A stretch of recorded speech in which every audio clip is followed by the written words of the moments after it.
Hi hello అందరికీ నమస్కారం అండి. ఇప్పుడిప్పుడే తాజాగా ఒక జబర్దస్త్ అప్డేట్ అయితే వచ్చింది రుణమాఫీకి సంబంధించి.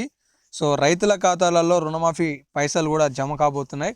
దీనికి సంబంధించి ఎవరు అర్హులు, అంటే ఎప్పటి నుంచి రాబోతున్నాయి, ఈ కొత్త రూల్స్ ఏంటివి అనేది ఈ వీడియోలో తెలుసుకుందాం. మీరు కూడా తప్పకుండా వీడియోని చివరి వరకు చూడండి.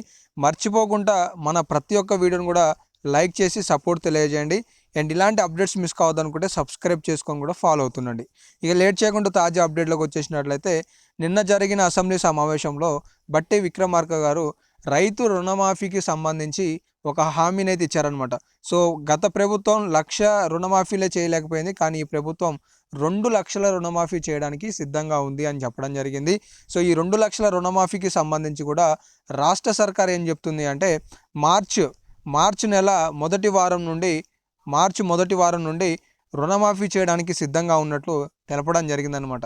అయితే దీనికి సంబంధించి ఏవైతే విధానాలు ఉంటాయో ఆ విధానాలకి సంబంధించి బ్యాంకర్లతో చర్చలు జరుపుతున్నట్లుగా సమాచారం అయితే అందించడం జరిగింది.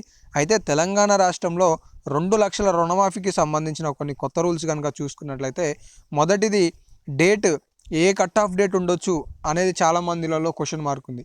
ఇది ఖచ్చితంగా డిసెంబర్ 9వ తారీఖు వరకు, అంటే 2023 డిసెంబర్ 9కి అవతల ఎవరైతే తీసుకున్నారో, ఫర్ సపోజ్గా 2023 యూతల, అంటే 2022 2000 యూతల తీసుకున్న 2,00,000 రుణమాఫీ ఎవరికైతే ఉంటుందో వాళ్ళందరికీ మాఫీ కానున్నాయి.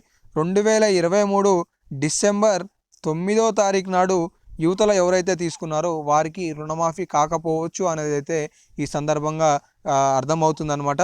సో ఎప్పుడైతే తెలంగాణ రాష్ట్రంలో 2,00,000 రుణమాఫీ అని చెప్పేసి అన్నారో, ఈ 2,00,000 రుణమాఫీ మీదనే చర్చ జరుగుతుంది.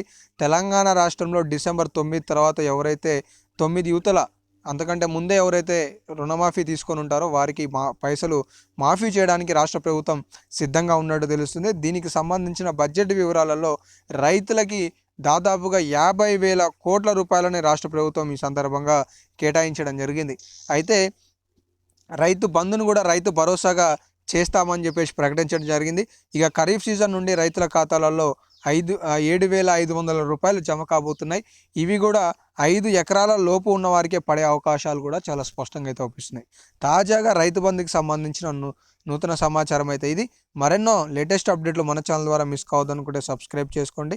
మర్చిపోకుండా మన ప్రతి ఒక్క వీడియోని జస్ట్ ఒక లైక్ చేసి సపోర్ట్ తెలియజేయండి.